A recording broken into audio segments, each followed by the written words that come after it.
Did you know there was one simple core exercise that works over 12 core muscles all at once? There's no crunches, there's no crazy ab exercises, and I use this for many of my over 50 clients because it's so effective. It works very, very well. Anybody can do it, and it has real world carryover, and I call it very functional. And a functional exercise just means that it has real world application outside of the gym. And that exercise is called a plank march, and it hits every single muscle of the core. When it comes to core training, many people think it's just the abs that they're trying to work.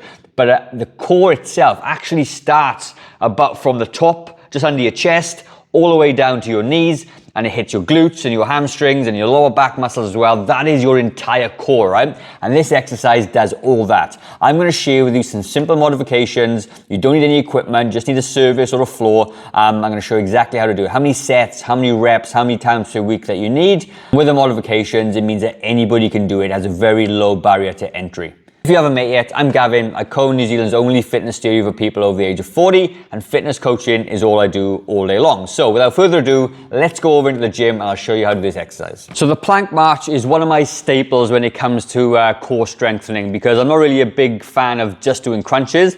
I like to use exercises that use multiple muscles all at once, basically for efficiency, you know, not to get bored in the gym as well. And this is an amazing exercise, right? So what you're going to do is I'm going to give you two floor versions. Then I'm going to take you to a chair and a table and give you some other modifications as well, right? So if you've got a floor just like this, then what you're going to do, you're going to put your elbows on the floor, okay? You're going to tuck your toes under and you're going to come into a plank position.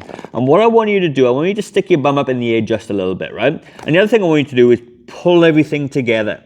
So when you pull everything together, your abs will engage really, really well, okay? Then what I want you to do is lift up one leg and bring it forward to touch your chest and take it back up and down. Same with the other leg. Up it goes. Bring it in, bring it back out, and bring it back down.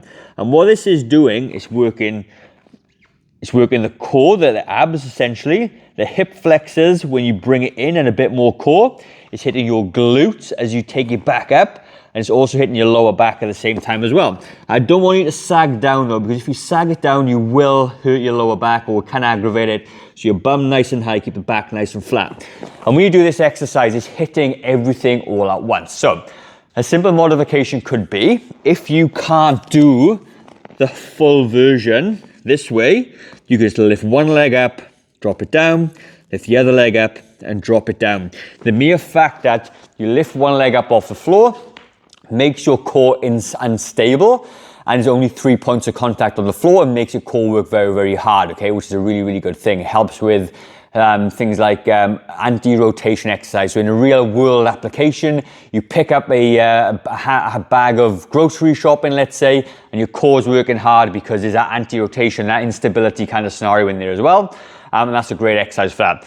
Now, the next modification could be, you could come up onto your hands this way, if you wanted to make it a little bit easier. So up, bring it in, bring it back up again, and down. Up, in, up, and down. And again, if you can't do the tuck bit, you can just lift one leg up at a time, all right? It's another nice modification. So now we've done these modifications on the floor, I'm going to take you over and give you some slightly easier versions, and you can go and pick the best version that works for you and give it a try. Now, before we jump into this next version, I've got a free guide, a free strength guide that's designed for people over 40, and it hits every single muscle of the body with some smart exercises. And if you do want to copy that, it's been downloaded like 5,000 times right now. I'm getting some amazing feedback. Comment strength down below and I'll send it over to you absolutely free. Now, the next modification I'm going to do is use a chair. Now, I just want to say, guys, this is a plastic chair in the gym. Maybe you need a sturdier one. The last video I did, people got a bit upset that a plastic chair, okay? But this is going to be fine for today. So if you need a sturdier chair, go and use a sturdier chair. This is okay for now, right? But it's the same process. I'm going to have it this way. You could maybe put like a pillow on there if you wanted to. I can put my elbows on here this way. I can go up.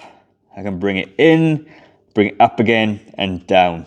Up, in, up and down. And then the second one, obviously you could leave up the tuck, or you could come onto your hands this way and make it a little bit easier that way. Still hitting all the muscles. It just means that as you lift yourself up off the floor, you use less gravity, therefore it's a little bit lighter and a little bit easier for you. And the last modification is going to be on a table.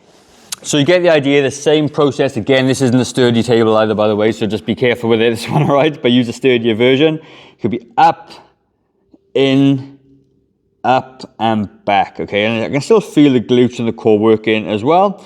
And down. Again, you can skip the in bit and just do the marching part. That's totally cool. And if you want another easier version as well, I'm way higher up now, okay? Make this exercise very, very, well, much easier than the floor version. Again, up, in, out, okay? Up, in, out, and back. Up, in, out, and back. Have it, a very simple core exercise that hits every single muscle of the body. And think of it, when you're in this plank position, you're using your shoulders to stabilize, all the muscles are kind of working, anti-rotation, rotation, flexion, amazing. Great exercise. And if you would like a copy of the strength guide, comment strength. Now, how many sets, reps, and how many times a week do you need to do this exercise, right? So I like to do strength training 3 times a week in a full body workout, and I will add this to my full body workout. So I recommend doing this about 3 times per week as part of a structured training program, okay? And in terms of reps, you may go like 12 reps in total. So 6 per side will give you 12. If you get a little bit stronger, maybe you could do up to 20, 10 per side. You're going to take a little rest for 30 seconds, maybe 45 seconds, and you're going to repeat it 2 more times like that. So you're basically getting 3 sets between 10 and 20 or 12 and 20 reps or whatever it is, and do that 3 times a week. You're going to see significant changes in the strength of your core, okay? So that would be my guidelines for you. But obviously, do what you can, pick the version that suits you best, and I promise you're gonna get benefits. And basically, the stronger you get, the lower to the floor you can get as well, all right? So it's a really nice way to progress the exercise. Now, if you like the video, please let me know. I do love a bit of a discussion in the comments. And I'm gonna leave another video in the top left-hand corner, which is another exercise that hits over 20 muscles of the body all at once. So go and check that video out, and I'll see you on the next one.